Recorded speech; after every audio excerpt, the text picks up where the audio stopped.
Well, hi there, you guys. As you can see, I'm at the big pine, and I don't know if you can kind of sense it on the angle here, but the tree has fallen down a little bit. And this here tree, where it was wedged in, that was leaning, sprung back into its upright position when I chopped halfway through the trunk. Hi there. It's just me. Yes, it is just me, because you won't see Sappho in this video, because that's obviously too dangerous for her to be out here when this tree gives way. Now I decided, I was contemplating on the last video how to bring it down, and I decided to try and go chop and saw. And I actually started recording, but then I could see, it'll take way too long, and I'm not allowed to make these long videos. But as I will show you, as I was chopping, all of a sudden it went crash, crash. Some of the branches in there broke off, and the top of the tree came down. And of course, it hasn't even come together here. It has turned a little bit to this side, and of course squashed a little bit there. But just opening these fibers, taking this little bit of material away, shifts the complete balance of it. I'm gonna chop more into this, staying on the safe side of this tree. And when I feel that I have come through with the axe as much as I can, I am going to shift to, first this saw. It's a hand saw. It's a saw for branches, and I used it to cut under here, just so that we won't have it pinch.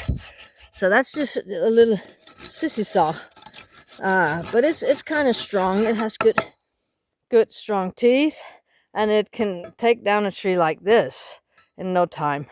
And I'm using it for that and for bigger branches. But when I have larger trunks that I need to saw, I'm using this one.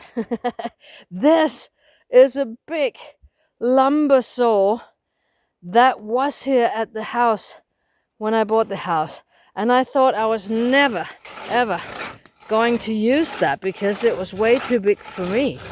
But then I thought, well, let me just sit in the long winter night and sharpen her up anyway, and see if I can wield a saw like this anyway. And it showed out I can actually. And I have sawn trunks, not this size, because I haven't put down a tree this size before, a little smaller, but I can saw with it. It gives me sweat on my forehead, and it's hard work. It was very satisfying work. And I cut it over and it comes down, and we'll have to just see how much more I need to cut before I come through it. But anyway, most of the tension is now off the big part of the trunk here, lying at the top part of the trunk.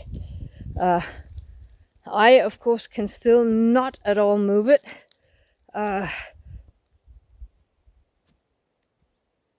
It's a little springy, but there's not that much tension in it anymore. It's come down from the top of the trees in here. So it is not that dangerous any longer. course, I still have to stay out of the way. I am not experienced in estimating just how much spring and tension there is in it. So I am going to be a little bit on the other side here because I need to chop a little bit more over here at that side. But I am going to be very, very careful standing at the other side. But this one, of course, came down together with that one. So it is very close to the ground now and not that dangerous anymore. It was up here. I'm not sure if I can show you. Yeah, look at that. There's the scar. It had taken the tree here and was landed here until I chopped it. Then it just boom, went down 50 centimeters more at this side, and of course more up there at the top. But that means that this one is now almost at the ground. There's the big rock there. It's not very much space under that to go. So when it breaks and this one comes down, it is possible to get out of the way. And that one is not in that much of a tension. But I think it will roll down this way. It will stop when it comes to there, but you don't want to be right here. You don't want to be here. There is a tree there, a small tree, and there's that tree. And it's going to come out all the way to that tree, that's for sure. So I don't want to be standing there chopping. I'm going to chop a little bit. But I'm going to listen very carefully to every little crack that comes in the wood, because then I'm getting out of the way. And it's okay to get out of the way. I just have to go behind that tree. So 2 big steps backwards will do it. It's not going to snap out at me, that's for sure. But I'm not sure if you will be around when the snap happens, because I'm not just going to film it. That's boring. But I'm going to saw a little bit, chop a little bit more, and get back to you probably when they are apart, if I get them all the way today. Tough job with the handsaw. Why am I not using the chainsaw? Well, because she's at the hospital. She has to stay there for a week till they can fix her. So in the meantime, I'll have to use whatever I have of hand tools, and they're good. They're fine, and they can go through it. But it takes a bit of time and a bit of effort.